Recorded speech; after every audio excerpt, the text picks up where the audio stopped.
On both sides of the fighting, a large number of artillery batteries supported the troops. Soviet large-caliber artillery operated from the eastern bank of the Volga River, including mortars of up to 600 mm.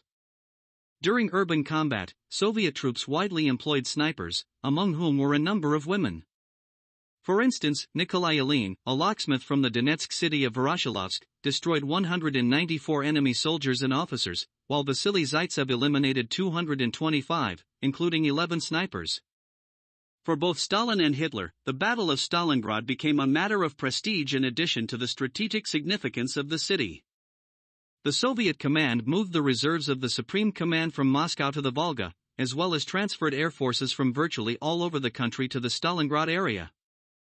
On the morning of October 14, the 6th German Army began a decisive offensive against the Soviet bridgeheads on the Volga. It was supported by more than 1,000 aircraft from the 4th Air Fleet of the Luftwaffe.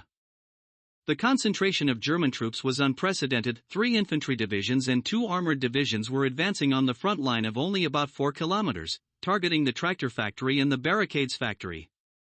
During the most difficult battles, the Germans managed to capture another part of the city's territory. The defense of the 62nd Army was divided into 3 main centers of resistance: the area of the settlements of Rynok and Spartanovka, where Colonel Gorikov's group fought, and the eastern part of the territory of the barricades plant, defended by the 138th Rifle Division under Colonel Lyudnikov, and then, after a gap of 400 to 600 meters, began the front of the defense of the main forces of the Army from the Red October plant to the pier, where the 13th Guards Rifle Division under General Rodimtsev defended near the Volga bank. Further on, from the center to the Kuparosnaya beam, the city was occupied by German troops.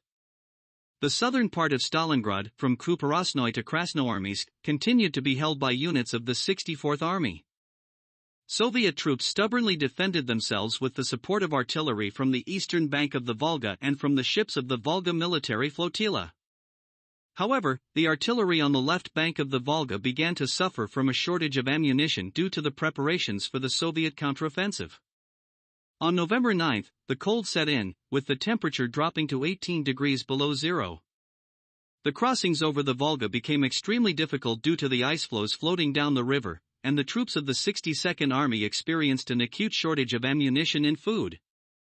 By the end of November 11, the German troops managed to capture the southern part of the barricades factory and broke through to the Volga along a section 500 meters wide. The 62nd Army was now holding 3 small isolated bridgeheads, the smallest of which was Lyudnikovo Island. The divisions of the 62nd Army, after suffering losses, numbered only 500 to 700 men each. The German divisions also suffered tremendous losses, with more than 40% of personnel killed in combat in many of their units. Unlike the Germans, Soviet commanders preferred to maintain communication with their units not via radio, but through telephone lines, which were prone to frequent breaks. In this case, the soldiers sent to restore it had very little chance of surviving. Often, even female telephone operators were sent to restore communication. On September 13, Chukov managed to contact Yeryomenko only once throughout the day, and after noon he completely lost touch with his divisions on the western bank. It became necessary to resort to the help of couriers, whose lifespan in these conditions was even shorter than that of the signalmen.